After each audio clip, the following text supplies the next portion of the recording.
Fala pessoal, tudo bem com vocês? Vitória incontestável do Palmeiras, de Mano Menezes, a segunda para dar tranquilidade, para dar aquela soltada, né? Para acabar de vez com a rejeição.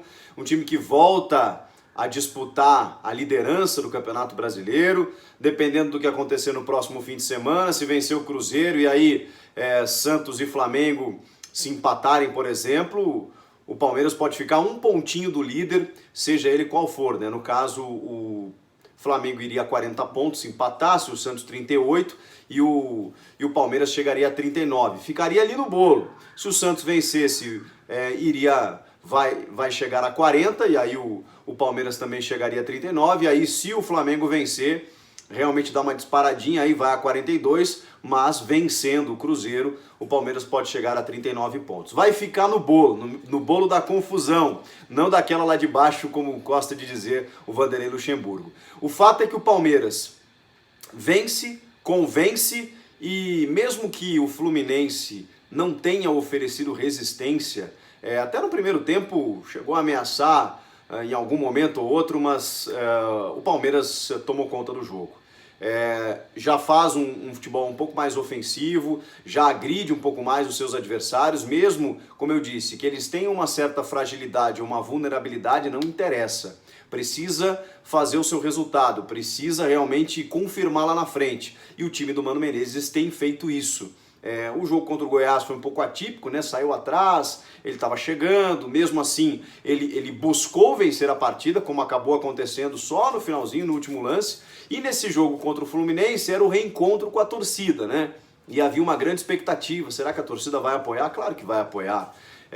Já passou todo aquele furor de troca de técnico, a gente tem que olhar para frente, tem que ver o que nós temos. O que nós temos, no caso do torcedor do Palmeiras, é um treinador amplamente vitorioso, que sabe o que está fazendo, que está chegando agora, que vai precisar de tempo para trabalhar e que me parece estar querendo apagar essa fama de retranqueiro que foi atribuída a ele, né, por alguns times que ele treinou na carreira, especialmente o Corinthians.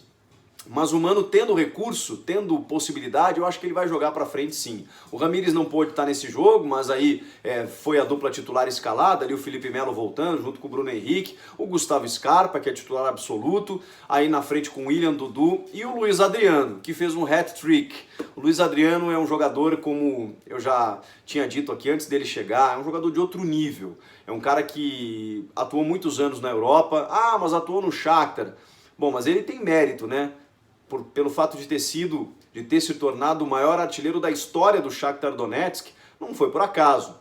Um cara que disputou constantemente Liga dos Campeões da Europa, enfrentamentos com grandes europeus, foi campeão lá, seja do país, de Liga Europa. Enfim, o cara que tem um outro nível de futebol. E chega numa idade para poder desenvolver, para poder brilhar aqui no futebol brasileiro, ele recém chegou, né? A gente tem que dar todo esse desconto.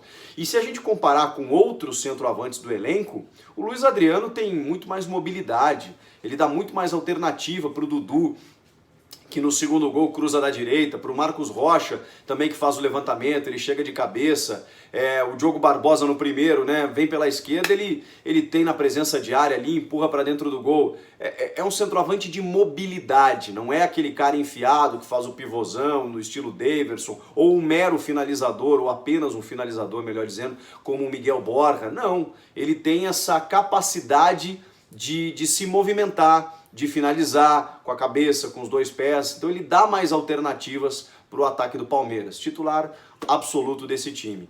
E o Fluminense, hein? O Fluminense, que o pouco que tinha com o Fernando Diniz no seu padrão de jogo, que muitos criticavam porque era muito exposto defensivamente, era uma equipe mais vulnerável, mas pelo menos era uma equipe que atacava. Com Oswaldo de Oliveira, nem isso.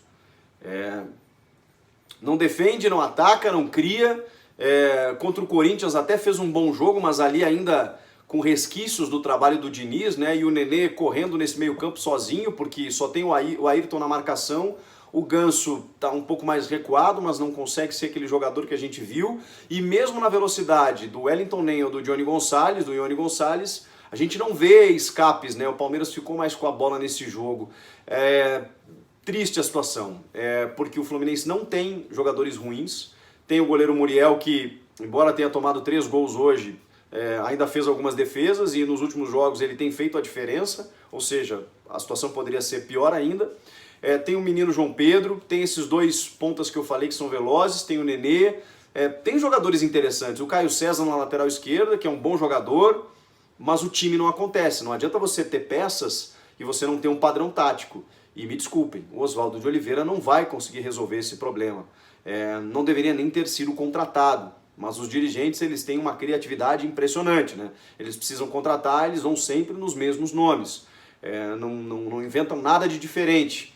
E o Oswaldo, há muitos anos, não demonstra algo que fosse capaz de merecer a contratação dele pelo Fluminense.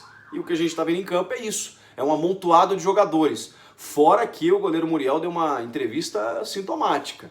Quando ele diz, a gente pode até perder na técnica, mas não pode faltar vontade, a gente não pode se conformar com o resultado, porque o segundo gol do Palmeiras foi constrangedor. O Dudu cruza da direita e a defesa assiste. Assiste o cruzamento e a finalização. Tem algo errado. Ou os jogadores não compactuam com as decisões do técnico, ou não tá faltando alguma coisa, porque o time veio de uma vitória fora de casa contra o Fortaleza. Era o jogo para você tentar sair daquela situação.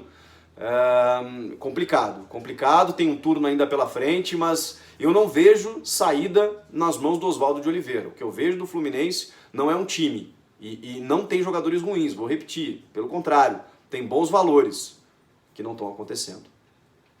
Boa vitória do Palmeiras para chegar de vez ali no pelotão de cima, voltar, né? O Palmeiras já foi líder muito tempo, deu aquela oscilada e agora se recuperando nas mãos, né, do Mano Menezes. E eu quero saber de vocês aí, do Palmeiras, do Fluminense, torcedores, o que acharam dessa partida. Comentem aqui embaixo. Se inscreve no canal. Tchau!